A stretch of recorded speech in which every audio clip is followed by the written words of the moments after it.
1 minute. I'll check if this has started recording. Yeah, it started recording. Now we'll go back to our presentation. So here you can see x-axis shows the direction in the straight line, y right or left, and z up or down. And now all these forces which act on all these directions are considered to be acting at the center of gravity.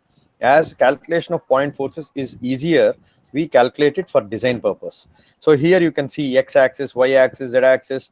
Okay, and now in the last class we have seen that aerodynamical force FD, aerodynamical force, is given by half rho v square CD and A. So here rho is the air density. So this is air density. This depends on the air that acts on the vehicle, and V is the velocity at which the vehicle moves. So whatever the speed of the vehicle, okay, it may be 100 kilometers per hour or 90 kilometers per hour. That is V, and CD is the drag coefficient, aerodynamical drag coefficient. So this coefficient of drag differs for different vehicles. So this coefficient of drag depends on the shape of the vehicle, and also it depends on the material that is used in the vehicle, and mostly the body of the vehicle. And then A is the frontal area of the vehicle. So this completely half rho v square CDA gives us the drag force, which is also called as the aerodynamical force. So we have to generate this much aerodynamical force at least to oppose the wind, to oppose the air in order to move the vehicle. So this is also called as aerodynamical force. So this is what we have discussed in the last class. And now these are the typical values of the drag coefficients. What are these drag coefficients? These drag coefficients are the CD. The value of this CD is drag coefficient. So this CD values for the forebody, the CD value will be 0.05.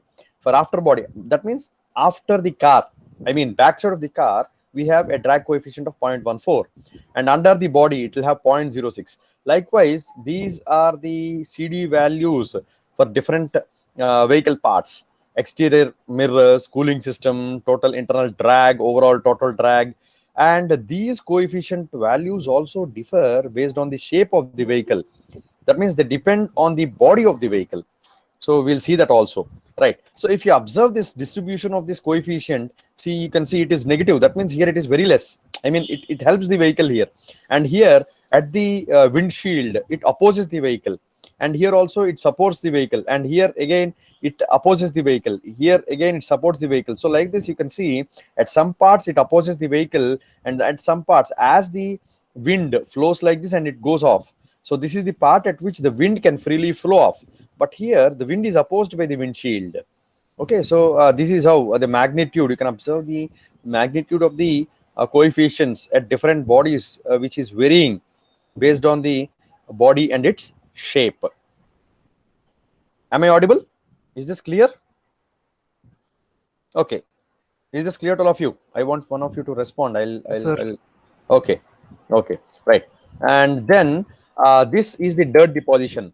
And I have a question here. Why the dirt is restricted only to this area? Can anybody answer this? Why here in the diagram it shows that the dust is accumulated in this area only, and here in this area only? Why? Why is it so? Why is it so? Yeah, why we see that the dust is emitted? Pardon? Yes, Umar? Silencer emits the pollution. No. It is because silencer emits the pollution. No. Yeah, silencer emits the pollution, but why only in that area? It is because of the aerodynamical force. Okay, the aerodynamical force of the vehicle moves in the direction, and therefore we observe that the dirt is deposited in this area because of the air. That air will not allow this dirt to rise. Suppose if the dirt emission is heavier, then we can observe that this dirt also comes out. Okay. So mostly the dirt settles down in this area because of the aerodynamical force which appears through the vehicle like this. So this is how it appears for a hatchback vehicle, and this is how it appears for a sedan vehicle. Okay, you have a longer boot space, I mean back space in the case of a sedan vehicle, and this is a hatchback where this complete area is occupied by the dirt deposition because of the aerodynamical force.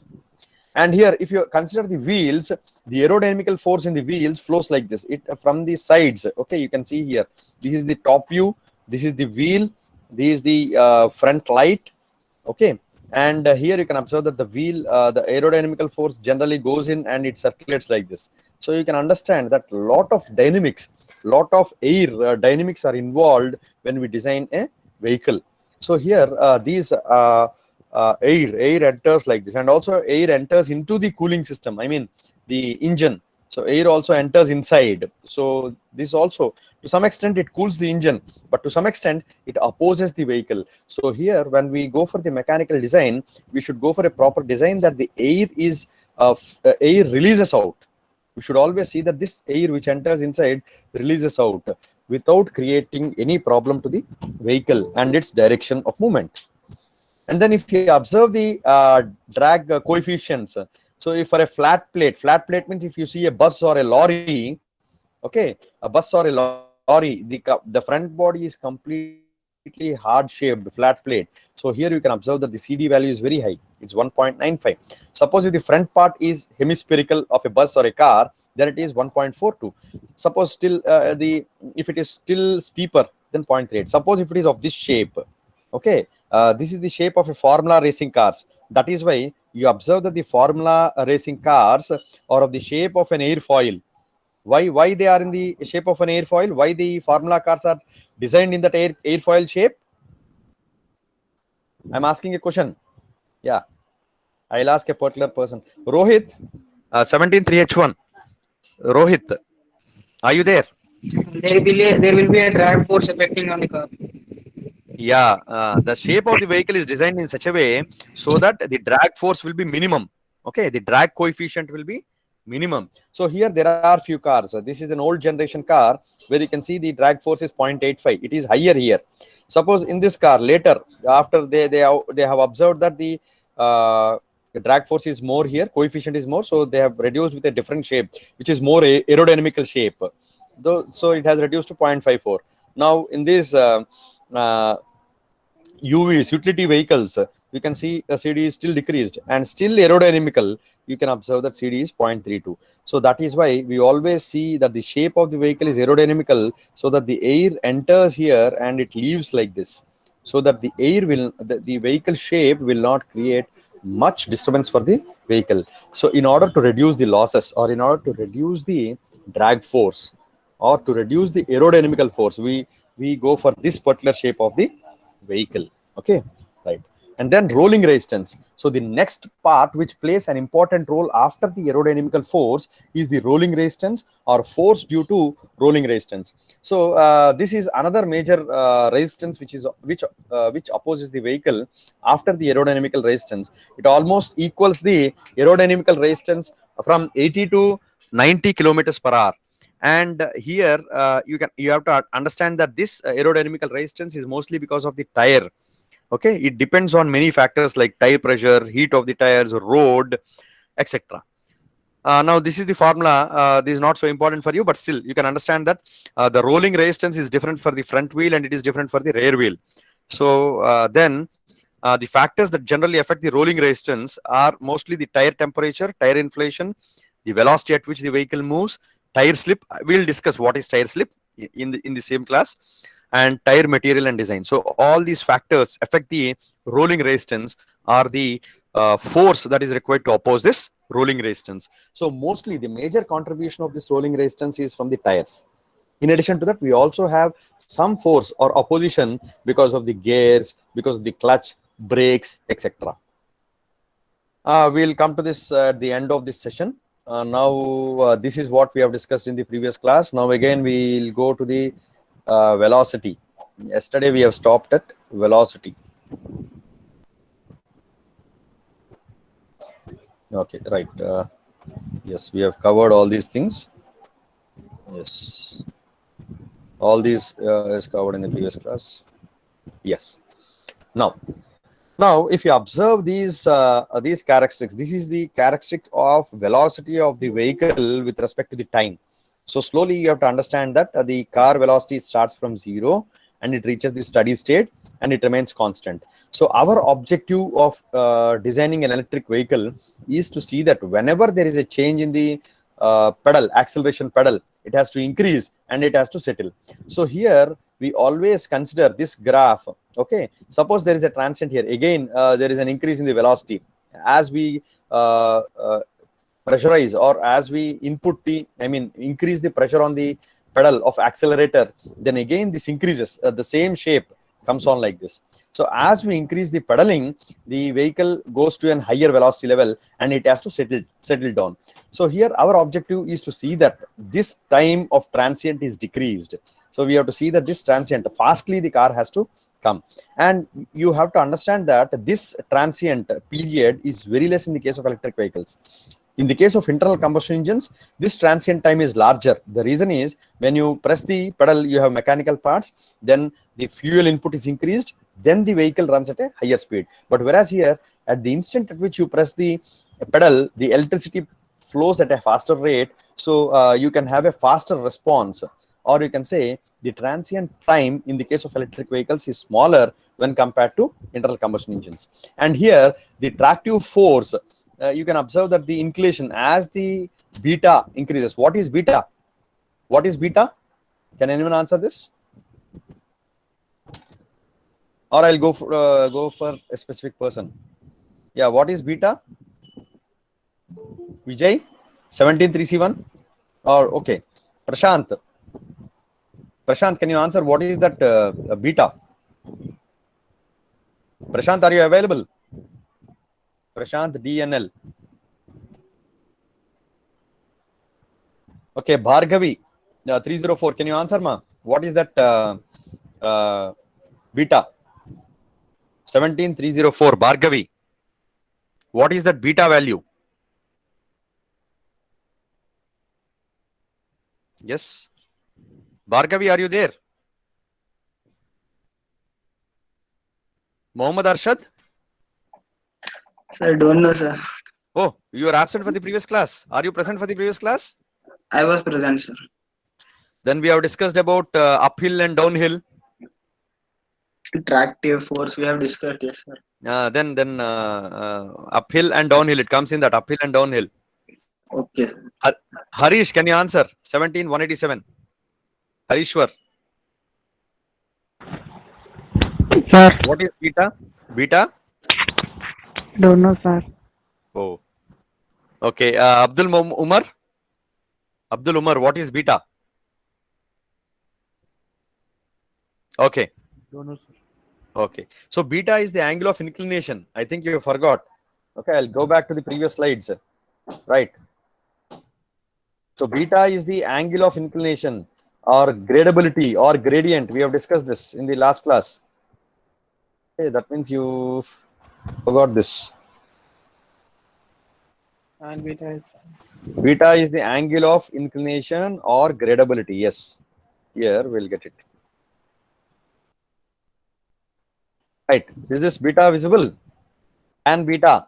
Tan beta is equal to delta y by 100 meters. So beta is nothing but the angle of inclination. You got it or not? So uphill, if the vehicle is moving, if a vehicle moves up the hill, so the angle of inclination at which the vehicle is moving is called as beta. So you should not forget certain things. In the electric vehicle design, beta is very important, and acceleration force is very important, because we always concentrate on the longer distance of the vehicle. I mean, the vehicle has to run for longer distances. So we concentrate much on the beta, right? So now as the beta value increases, you have to understand that the force required to pull the vehicle also increases. Okay. So as beta value increases, this is how the force values increase. So these are the plots of the velocity as well as the force versus the steady speed velocity characteristics. So as the velocity increases, okay, as the beta value increases, the force value increases, and in turn the velocity also is increasing here.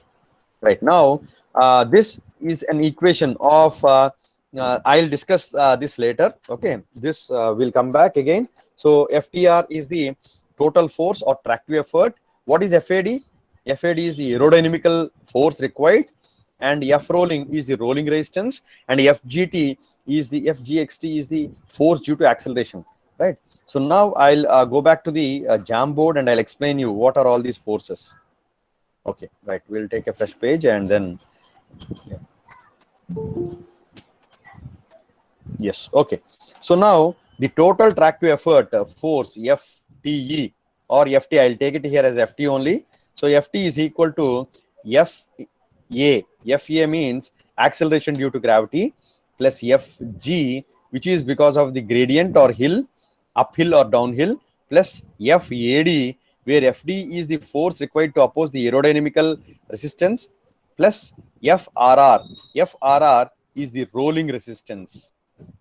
Okay, so when we design an electric vehicle, we have to design that vehicle by considering all these forces. This is mass into acceleration, and this is mg sine theta, and this aerodynamical force is half rho a cd v square, and this frr is mu into mg. So these are all the forces. So we based on the mass of the vehicle or the weight of the vehicle, okay, based on the weight of the vehicle, we find out what is mg, and also based on the maximum gradability, we also find what is the maximum gradable angle that this vehicle can carry, and based on that we calculate what is the fg value, and based on the aerodynamical forces, okay, what are the forces that are acting on the vehicle, and based on the what is the coefficient based on the shape and body of the vehicle, what is cd value, and what is area value a, and what is rho value. Rho is dependent on the wind.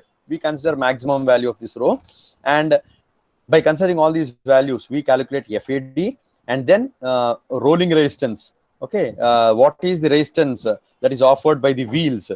Okay, front wheel and back wheel, and from all these, we calculate what is the force that is required to pull this electric vehicle. And once this force is calculated, what we do? We calculate what is the power required to move this vehicle. How do we calculate power from force?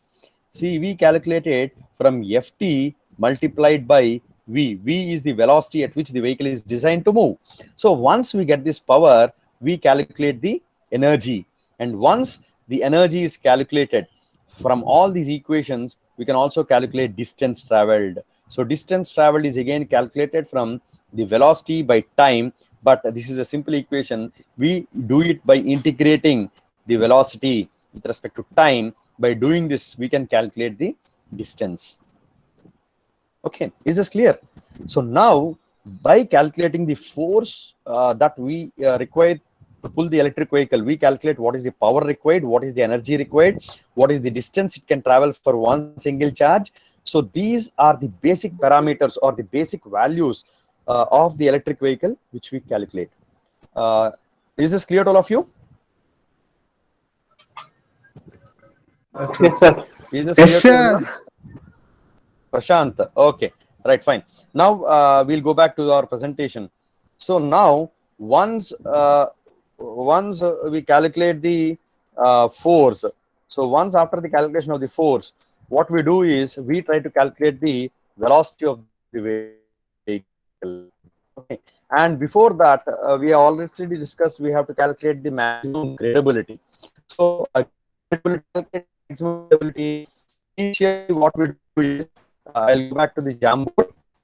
Initially, we understood that we decide some gravity. That means we take some 30 degrees or something. Beta value 30 degrees. Sorry, your voice is not clear. Practice for the Hello. Disturbance in your voice, sir. yes. Hello, Disturbance is coming. disturbance. Is it okay? Now also you have this disturbance. No, sir. Hello. Okay. Is it for everyone or only if you are observing this disturbance? Lakshman, is it audible? Yes, sir. No. Yes, sir. Okay. Right. Okay. So now, how to calculate this gradability? See, now gradability means, let us assume that the vehicle is traveling for 30 degrees. Now, what is the total force? Ft. Ft is equal to, okay, generally this is Fa, okay, plus Fg, right? And then plus FRR, okay, and then also we have aerodynamical force.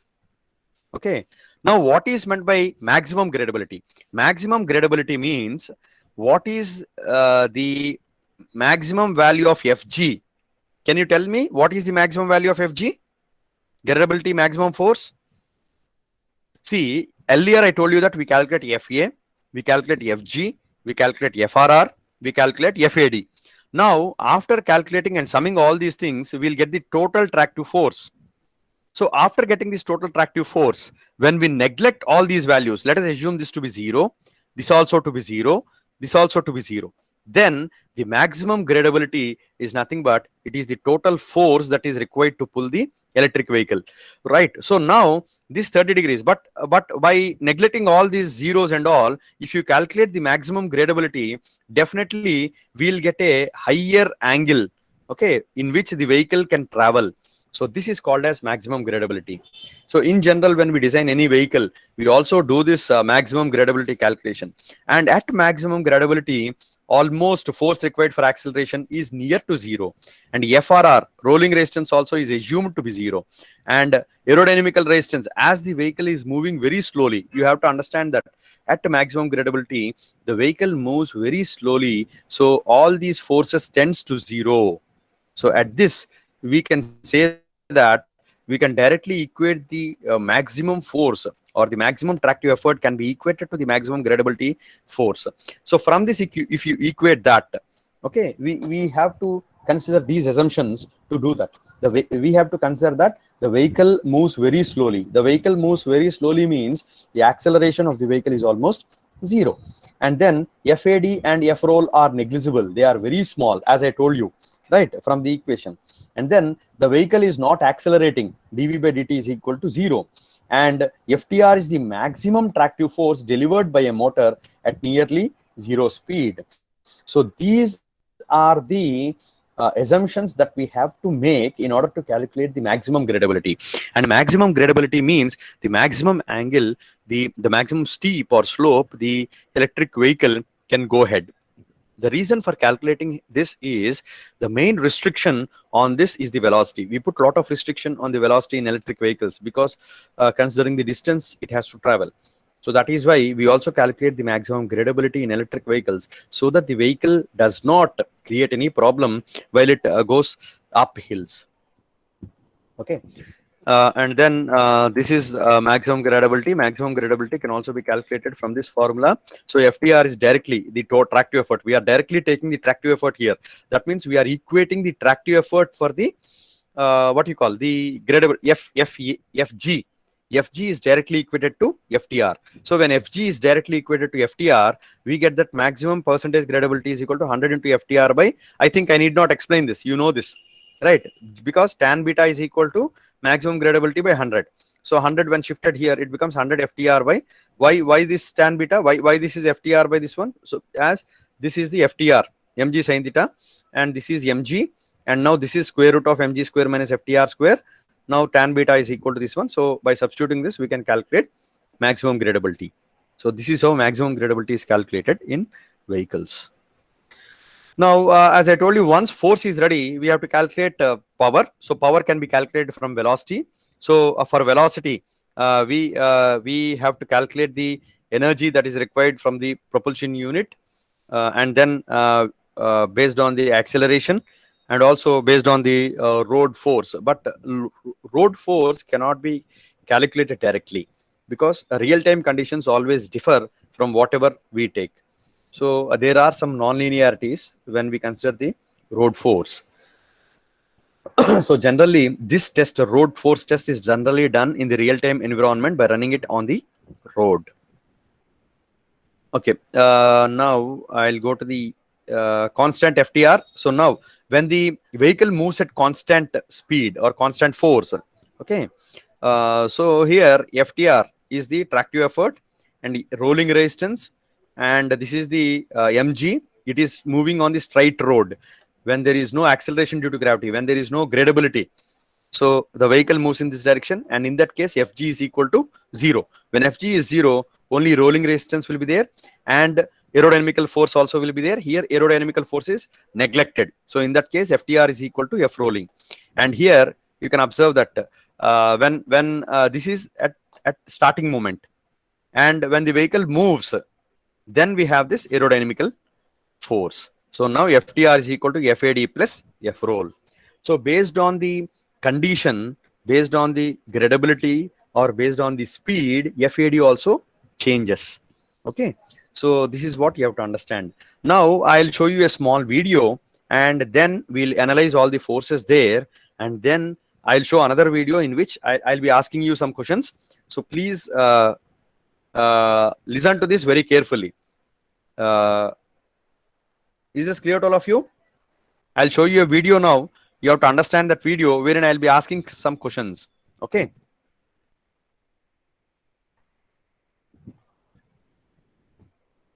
The forces on a car. When a car is Is the audio, is it audible? stationary, Is the audio audible? No, sir. But too low, sir. it has two forces on it, the weight force, which is the force of gravity pulling it down, and the normal force. This is a force provided by the road surface pushing up. These forces are two equal and opposite paired forces. If we want to move the car forward, we have a driving force. This is provided by the engine. As the car moves forward, it will have resistance forces acting upon it, mostly by friction. If we have the driving and the resistance force equal and opposite, then we have no overall forces on the car, and therefore we travel forward at a constant velocity. No force means no acceleration. Therefore, we have constant velocity, unchanging speed. Resistance forces are mostly composed of air resistance, road friction, rolling friction, and braking forces. If we go back to our car with its forces, and we see that the driving force is greater than the resistance force, then we must have an overall net force in the forward direction. If we have an overall forward force, therefore we have acceleration in the forward direction. If we have a resistance force which is greater than our driving force, then we have a situation which is braking. If there is no driving force, we'll eventually make the car come to a complete stop. If when we're driving down the road, we pass over a patch of oil or any other surface which can be lowered in resistance, say for ice, then we have lowered traction between the surface of the tyres and the surface of the road. That means we have lower driving force. That means that we could either have no forward driving force or very little. The only forces that we could have on the car to try and stop us are the backward resistance forces. We couldn't have any road friction, but we can have air resistance to bring us to a halt. We now are driving down the road. We're going to accelerate slightly, so we're going to have small forward driving force. We now encounter an angled road. That means a normal force, which always has to act at right angles to the road surface. So now the force becomes mg sin theta, right? This is till now we did not observe any gravitational force. We did not observe any uphill or downhill force, but now we are going to observe that Fg value. Will change. We also need to drive up the road, so we start accelerating up the road. Our resistance forces are the same. So these are the arrangement of our four forces. The combination of the resistance and the weight force being slightly angled towards each other now creates a net force down the slope.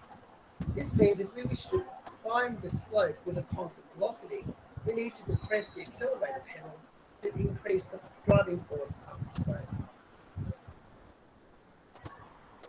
Okay, as now you have watched this video, we'll have a small questionnaire session now. Yes, so in this video you have gone through the operation of all the forces on the vehicle. Now can you tell me what happens if the resistance forces are greater than the pulling force or the tractive effort of the vehicle? Hemant Patel, 17367. Hemant Patel? Yes, sir. Yeah, please be visible. I want you to be visible to me, and please tell me what happens when the resistance forces are greater than the accelerating, or when the resistance forces are greater than the tractive effort. What happens? What is happening? Vehicle should not move in a direction. Okay, Harshad, can you answer? What is happening there? When the resistive forces are greater than the accelerating force, what is happening to the vehicle? What do you identify? What is happening? So Pardon? more So Arshad or Harsha? Arshad. Yeah. Okay. So there will be more load on motor, sir. Okay. Harsha, you may answer now. Harsha. The Yes. motor may have more load, sir. No. See here, that means that the vehicle is decelerating. Okay. So when the resistance forces are greater than the accelerating forces, yeah, definitely the load of the motor is higher, but it says that the vehicle is decelerating. Is this clear? So now, as a person, we know that it is decelerating, but when we go for these electric vehicles, we have a control system wherein we have a microprocessor to take a control of this. I mean, even though we press the pedal and all, okay, we need not press the pedal completely. To some extent we may press, and to some extent the microprocessor itself sends a signal that we are going up the hill or we are going down the hill, and automatically the fuel, I mean the electricity sent will be decreased. I mean the current sent will be decreased. So you have to understand, when the when the accelerating forces or when the pulling torque is greater than the resistance, what is happening? What do you understand, Ratan? LE 323, what is happening? What do you understand when the accelerating and the when the torque is when the tractive effort is more than the resistive forces, what is happening? Lakshman. Speed is decreased. Ratan, okay. See, I want you to be visible whenever you answer these questions. I want you to be visible. Yeah, what is happening? Speed is decreasing. No. Yes, sir. Speed. No. Speed increases. Once asked, sir. When the tractive effort is greater than the resistive forces. Okay, when the tractive effort is greater than the resistive forces, what is happening to the vehicle? Speed Simple increased, question. sir. Yeah, it accelerates. Okay, the vehicle accelerates. Definitely the speed increases and it accelerates. Okay, you have to Accelerates. understand this. Yeah, it accelerates. Okay, now we'll go back to the presentation. So is my screen visible now? Yes, is my screen visible to all of you? Sir. Yes, sir. Okay, right. Now we'll go ahead with this session. Now this is what we have seen already. When at zero time, when the vehicle is not moving, it is taken as f of 0. So at this instant, what is happening is there is no acceleration. But this is if at all if you have some coefficient, then FTR is simply equal to C naught mg. Suppose if it is starting, then what happens after starting, after certain time when t is not 0? T is 0 means initial condition, when the vehicle is not accelerating. When the vehicle accelerates, then what happens? Then we get this aerodynamical force, and also we get this rolling resistance, and also we get this acceleration. Okay, force due to acceleration. So then when the vehicle starts, when t is greater than 0, then FTR is equal to FAD plus F rolling resistance plus M into acceleration. Okay, is this clear? And suppose if it is up the hill, if it is moving up the hill, then you will get one more component here, which is plus mg sine theta, where theta is the beta value here. And here FTR is equal to, see, this is nothing but this is a substitution of all these. We have already seen that the values of FTR, FAD, F4, all this is nothing but the substitution of these values. Okay. Right now, this dV by dt, see, in the earlier case, what we have seen? In the earlier case, we have seen the force. And from this equation, this is equal to mdv by dt. So what can you calculate from this equation? From this equation, you can calculate what is dv by dt. And this dv by dt, when you integrate this value of dv by dt, you can get the velocity of the, I mean, this is dv by dt. So from this previous slide, this dv by dt, if you solve this equation, you will get something like this. So dv by dt is equal to FTR by m minus g c naught minus, so this value, this is dv by dt value. And this is the velocity, the change of velocity with respect to time. And this dv by dt, if you take this as k1 and this value as k2, suppose let us assume these all values are constant for some time, then this equation can be written as dv by dt is equal to k1 minus k2 into v square. So now what we are doing is we are modeling the electric vehicle. If you observe, this is the velocity of the vehicle, and this is k1 and k2 are the values where K1 is equal to FTR by M minus GC naught and K2 is equal to rho by 2M CDAF plus GC1.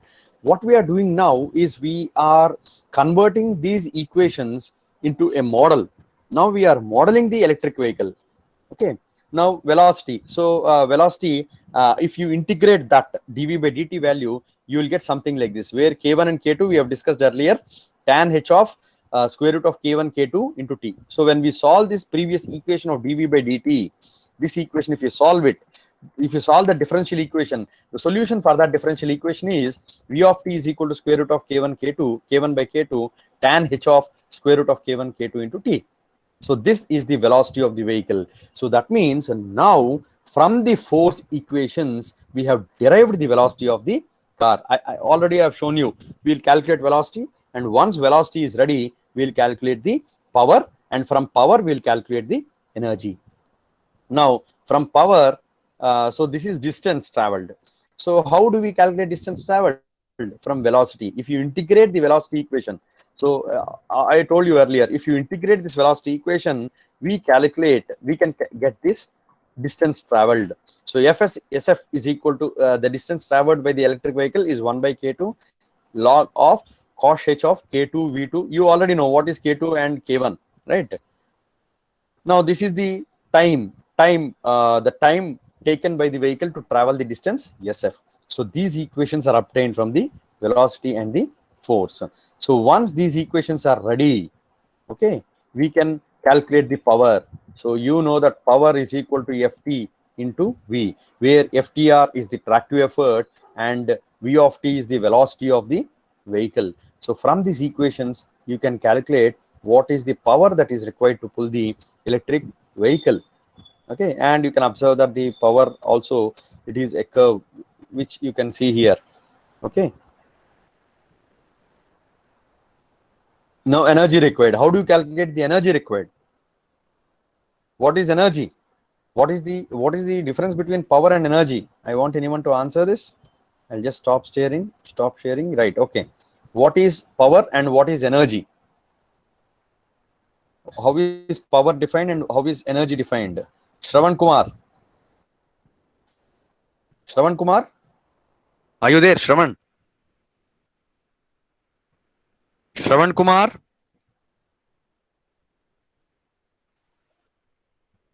Okay, Sanjit,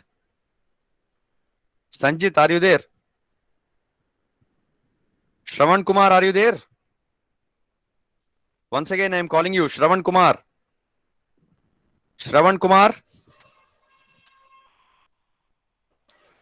Okay, so Prashant, are you there? Okay, Yes, now sir. tell me, what is power and what is energy? Energy is the capacity to do work, and power is the amount of work done per time, Yeah, so if you per the understand, rate of time. power is an instantaneous quantity, okay, instantaneously, but energy depends on the time, okay, for a period of time. So power consumed for a particular period of time is calculated as energy. So energy is the work done, whereas power is the rate of work done. Okay, so by integrating this power with respect to time, you can calculate how much energy is spent. So this is what you have to understand, right? So now from this energy, you can calculate the energy, right? So this is actually energy and this is power. You can say that energy can be calculated by integrating this power. So the energy requirement for a given acceleration and constant steady state velocity is necessary for the design and selection of the energy source. Now why this energy is required? Yes, why this energy is required? Why this energy is required for us? It's clearly mentioned there. Energy is required to calculate the capacity of the batteries. Okay, now based on the energy required, we have to calculate what is the rating of the battery, how many milliampere hours or how many ampere hours of battery is required. Okay, we'll discuss this. We'll discuss what is this ampere hour and all. Just after this slide, I'll discuss this. And then ETR is the instantaneous tractive energy. So now ETR is the instantaneous tractive energy, the energy required for the change of energy from one period to the another period. So now we can achieve this energy from the integration of the instantaneous power equation. So here I told you, earlier also I told you that this power equation, if you integrate this from initial time to the time period to which you have run the vehicle, then you can get this energy. So this delta E is the change of energy that is required to create this much amount of power over this period of time. Is this clear? So this is how we calculate the power and energy in the case of electric vehicles, which are obtained from the velocity and the force. Okay. Now this is general acceleration. I'll skip this for time being. Okay, we'll discuss that later. All these equations I'll discuss later. Right now, propulsion system design. For the propulsion system design, the acceleration of the vehicle can be calculated from this formula, where acceleration is equal to FTR minus FRL by mass. So here, if you observe, we calculate the propulsion system or the force required to pull the vehicle based on the vehicle mass, rolling resistance, aerodynamical drag coefficient, percentage grade or the grading, that is nothing but beta value, and wheel radius, and all the other features. Okay, so whatever we have discussed till now, all these factors are considered for the design of the for the design problem or solving the problem of FTR, which is called as propulsion system design. So finding the value of FTR is also called as propulsion system design, right? So now the tractive force output of the electric motor is the combination of, see, now if you take a hybrid electric vehicle, see, for an electric vehicle, this tractive force FTR is completely given out by the electric motor only. So the complete FTR value is given by the electric motor. But whereas in a hybrid electric vehicle, the FTR value is shared by the electric motor and the internal combustion engine. And you have to remember that it is not completely shared by both. Okay, sometimes the internal combustion engine itself has to completely take care of the FTR, and sometimes the electric motor itself will completely take care of the FTR. So for the time being, don't think that it is the FTR is completely shared by both the motors. No, it is not like that. It is not like that. See, FTR sometimes is completely taken care by the IC engine, and sometimes it is taken care by the electric motor. In hybrid electric vehicles, we have different modes like series operation, parallel operation, series and parallel operation, and complex mode. So each mode has a different way of operating this FTR. So we'll discuss that in that respective unit.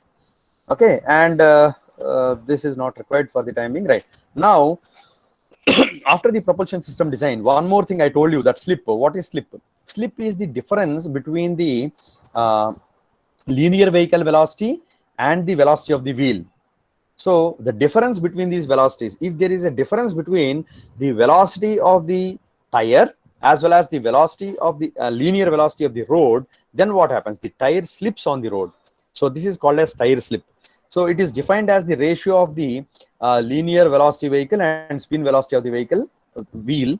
But you have to understand that if there is a difference between these two, between the tire velocity as well as the linear velocity, then there is a chance that the tire slips. Now, when do you get these chance of tire slip? Yeah, I want you to answer. When do we get the chance of tire slip? Turning. Yeah, mostly during turnings. And what are the other chances? Surface. If we have a wet surface or if we have an oily surface. So in such cases, we have tire slip. Okay. So this tire slip also plays an important role in the rolling resistance. If this tire slip, that creates a problem. So we'll discuss at propulsion system. I mean, in the third unit also, we'll be discussing how this tire slip is going to affect the vehicle. Okay. Now with this, okay, I'll show you one more video in which I'll ask you, I'll just stop the video and I'll ask you to answer the questions. Now, is my screen visible? Is my screen visible to all of you? Yes, sir. Okay. So here in the first example, right, the engine force or the tractive effort is 2000 newtons. This is 2000 newtons. And here the air resistance and the total opposition resistance is 800 newtons. Okay, right. So 2000 newtons is the tractive effort and 800 newtons is the total resistance, right? And in the second example, engine force is only 800 newtons and air resistance is 800 newtons. The total resistance is 800 newtons. And now in the third example, the engine force is 100 newtons only, and the air resistance is 800 newtons. Now, in the first case, okay, I'll minimize this slide, or I'll minimize this. Okay, right. So in the first slide, in the first example, okay, what happens? Pawan Kumar, 318. Yes, sir. Yeah. Sir, In the unable to first see case. the screen. Unable to see the screen, Pawan Kumar. No, sir, I am. You are able to see the screen now. Yeah, yes, sir. Yeah. Now tell me, what is happening in the first example? Sir, the vehicle moves forward Very good. The vehicle moves forward. Why? Why the vehicle moves Due to- forward? due to more engine force. Yeah, more engine force, it moves. What is this mode called? Is it accelerating mode or decelerating mode? Accelerating mode. Okay, very good. So this is accelerating mode. Okay. Now now I'll give a chance to another person. Shravan Kumar, are you there? Mr. Shravan Kumar. Yes, sir. Yeah, why you could not answer the previous question, Shravan Kumar? Sir, net problems. Okay. Now you tell me, in the second case here, when the engine force is exactly equal to the total resistance, what happens to the vehicle? Vehicle stops. Yeah, vehicle comes to a stop. Okay, right, good. And now the third question, Sanjit Reddy. Sanjit Reddy. Dondapati Sanjit Reddy, are you there? No reply from him.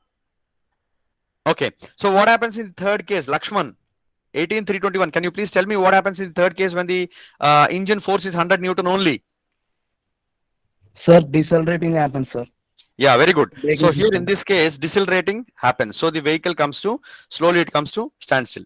Right. Now you have to see, you have to understand that these forces which all we are taking here, okay, all these forces whichever we are taking here, they are considered with different axes and different directions.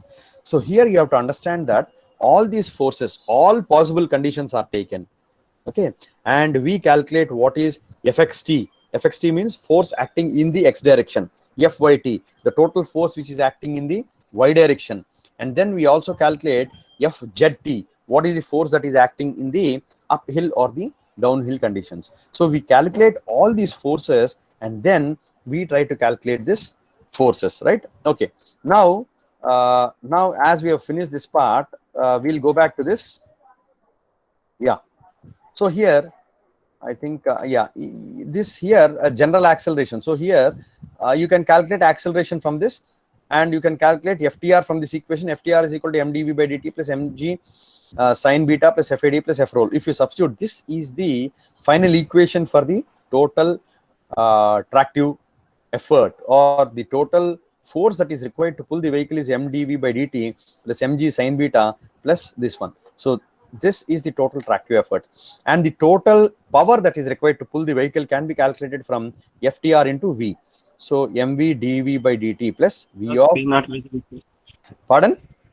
Screen not visible. Screen is not, oh sorry, I Yes, sir, forgot. screen is not visible. Yeah, okay, 1 minute, just a minute. Yeah, now I think the screen is visible, right? Yes, sir. Okay, now Sir. here the Yes, sir. tractive effort force can be calculated by substituting all these values, and this is the total tractive effort. FTR is equal to mdv by dt plus mg sine beta plus this is the aerodynamical force and this is the rolling resistance force. Okay, sometimes it is considered as mg c naught, or sometimes it is taken as r into total weight.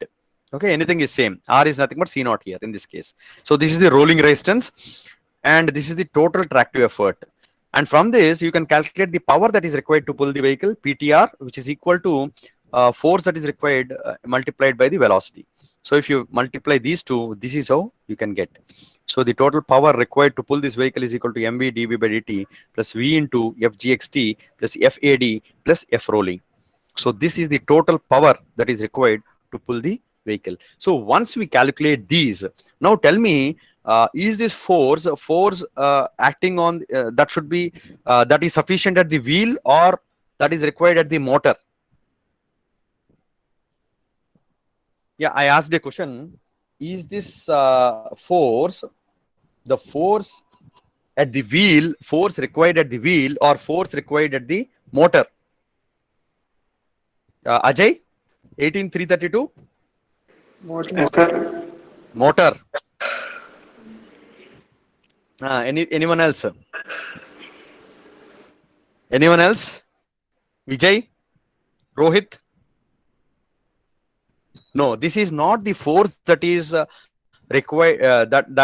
That has to be given by the motor, but this is the force that is to be required by the wheels. I mean, I'll reframe this sentence. That is the force that has to be provided by the wheels. Are you understanding this? Or that is the torque that is required by the wheels. Am I clear? Is this clear to all of you? So all the four wheels of the vehicle, or at least two wheels of the vehicle, must provide this much torque that is required to pull the vehicle. So now what we do is we calculate this torque. Okay. Now this force. Okay. This torque which you have calculated. So this is the wheel torque, and the speed which you have to calculate is the wheel speed. Now what we have to do is we have to provide this much torque and this much speed from the motor torque and the motor speed. Is this clear? I'm writing this with M. M means motor torque. Okay, and omega M means I think the screen is not visible. Sorry. Yeah. 1 minute. I forgot to present the screen. Okay, right.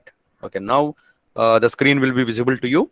Okay, so now I think now screen is visible. So here you can understand that this is the, I told you, this track to effort or FTE.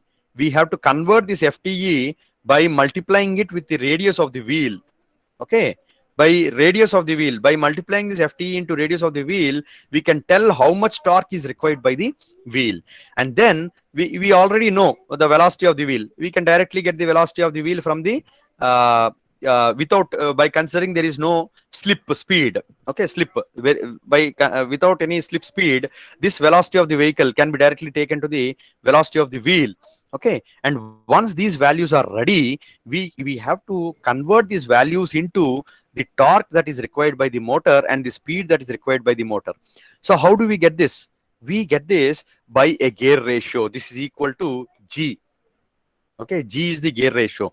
So torque of the motor, speed of the motor is equal to G into where G is the gear ratio. By using the gear ratio, that means the motor and the wheel cannot be directly connected to the wheels. The motor cannot be directly connected to the wheels. The motor speed is different, and this torque given by the motor is different. But to convert that into the required speed and torque, we use gear mechanism. And here you have to remember that in electric vehicles there is only one gear ratio, but whereas in EVs we'll have only one gear ratio, and in ICE engines, we have multiple gear ratios. Why? The reason is electric motor can rotate from 0 to maximum speed, but whereas an ICE engine cannot rotate for this much variation. The ICE engine only rotates for a very small variations. As you know that the piston movement only varies for a small variations. Okay, the piston speed varies only for small variations. So in order to provide that, what we have multiple gear ratios. We have multiple gear wheels in order to provide that. So that is why in the design with respect to an electric vehicle is simple with respect to the gear and clutch mechanism. But whereas an internal combustion engine, the design of the gear ratios is much complex. Okay. Any doubts? Do you have any doubts? You can ask if you have any doubts. Ramesh? B. Ramesh, 173C2. Do you have any doubts? No, sir. No, sir. Okay. You may ask if you have any questions. You may ask me in the group also. I'll answer. I'm ready to answer those questions. And I've shared yesterday's PPT. So please go through that. Without understanding that, you may not understand today's class. So today also, after this class, I'll share the complete PPT till now what we have discussed. And in the next class, we are going to discuss in practice how we have this design, and we'll be discussing 1 or 2 examples of electric vehicles based on their specifications. Okay. So till now we have understood the basic design of an electric vehicle. We started with the components of electric vehicles, and then we have discussed what are the forces that act on the vehicle, and from those forces, how do we calculate the velocity, and how do we calculate the distance traveled, time taken, and then we have calculated the power and energy, and from that we have also calculated, we can find out what is the motor torque and what is the speed of the motor, and what motor is suitable. So we can design all these things. So in this next class we are going to look into some examples. We'll see some examples of electric vehicles. Okay. So now we'll go to attendance. I'll record your attendance. Please be online. Don't go out of the class. I think some are leaving the class. Please don't leave the class. Yeah. Okay. So 129.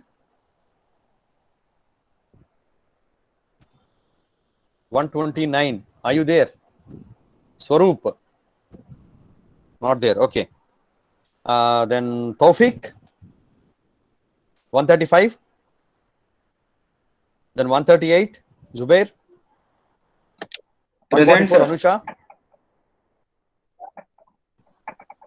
148. Vijay? 187. Harish? Yes, sir. 199. Rakshit?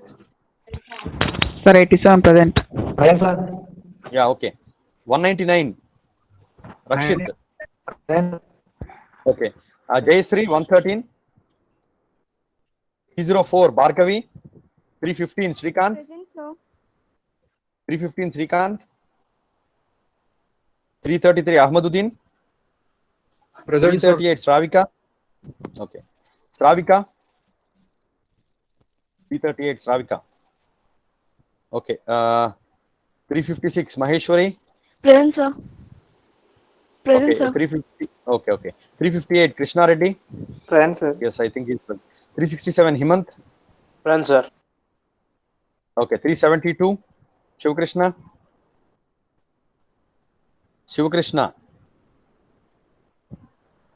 377. Himanshu. 377. Himanshu.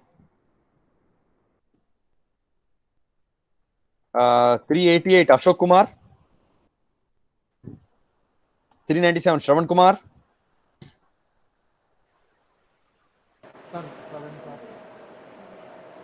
Who is that? Okay, right. 398. Sripal Reddy. Present, sir. Shravan, please mute yourself. Shravan. Yeah, okay, thank you. 399. Shravan Kumar. Present, sir. Okay. 3A4 Vamshi. 3A5 Manikanta. Okay. 3B1 Sujit. Present, sir. B3 Pooja. Present, sir. Okay. Murali Krishna. B4. Present, sir. Okay. B7 Manish.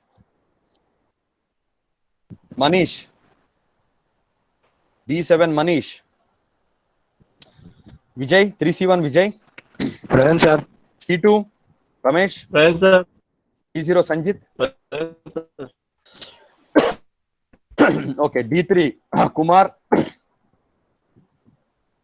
Okay. D9 Sripa. Present, sir. D9. Okay. E1 Bharat Kumar. Present, sir. Shruti Sajan. F2. F2. Okay. Present, F5 sir. Madhusudan. F8 Present, Manasa. sir. Okay. Rohit Present, H1. sir. Ravinder Reddy H3. Present, sir. Navya H4. Sunait J5. Present, sir. Uday Kumar 3L0. Present, sir. 3L4 Harsha. Present, sir. M1 Pawan. 3M1 Pawan. Okay. Karthik 306. 18 series 306.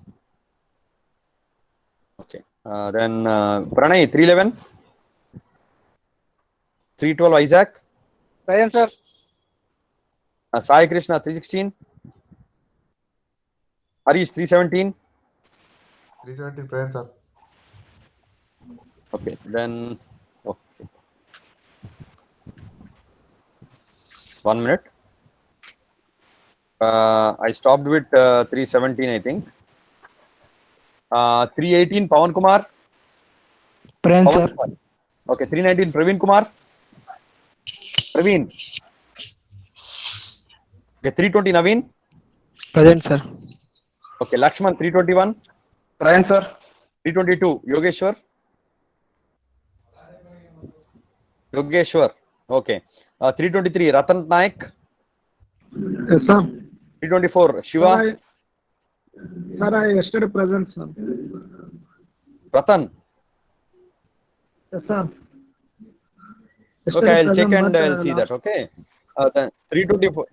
Sir, 3 Last what happened? present, sir. 324. 324. Sir, 3M1 present, sir. Amma enta ma number? 3 3M1. 3M1. Yes, sir. Yeah, please wait. I'll come back to you. Okay, 324. 330. 331. 331. 332. Present, sir. 333. 333. Prashant. Sir, 333 present, sir. Okay. Present, sir. 335. Okay. 335. Nitish. 335. Okay. Sumasri 340. Present, sir. Okay. 342 Rishi. 342 Rishi. Okay. 344 Vamshi Krishna Sagar. 348 Sai Krishna. Sai Kiran. Okay. 350 Raju. 3F8. 5F8 Mohammad Imran. Soil Imran. Present, sir. 5G2. Okay. 5G2 present. Okay. 5F8. 5F8 is present. 5F8 is not present. Okay. Sanjana 1209. 1209. Sanjana. Okay. Right. Someone called me. Who is that? 3M. 3M1, sir. 3M1. 3M1. Pawan His mic Kumar. is not working. 3 Yes, sir. 3M1. Okay. Right. Okay. Yeah. 3M1 is there. 1 minute. Let me check. 3M1 is available. Okay. Okay. Then anyone else? You may leave this session if finished. If attendance is finished, you may leave this session. And someone complained that yesterday he was present. Who was that? Ratan, sir. Ratan, na? Ratan. Okay, Ratan. I'll check yesterday's this thing and I'll okay, see that. Okay. Right. Anyone else? Anyone else? Okay, you may leave this session now. Right. I'm ending this session. Okay. Someone, Harish, I'm getting some disturbance from you.